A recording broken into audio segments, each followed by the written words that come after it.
Видимо, экс-президент посчитал для себя правильным вовлечь в наши внутренние вопросы Российскую Федерацию и под самым некрасивым и подлым образом обвиняя свой народ. И на что это было рассчитано? Давайте смоделируем. Вот идет война. Российская Федерация находится сегодня, по сути, противостоит по всему коллективному Западу.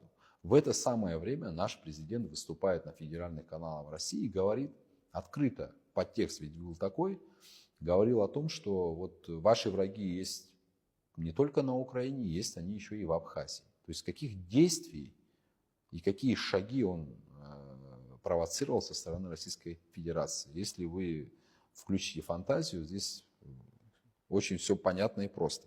Это такая подлая попытка решить свои внутренние политические вопросы с помощью внешних сил. На самом деле необходимо было больше думать о своем народе, быть ближе к своему народу и больше общаться со своими людьми, со своими гражданами, а не находиться непонятно где, на разных мероприятиях, там, подмосковных гольф-клубах и так далее, и заниматься теми проблемами, которые реально волнуют наш народ.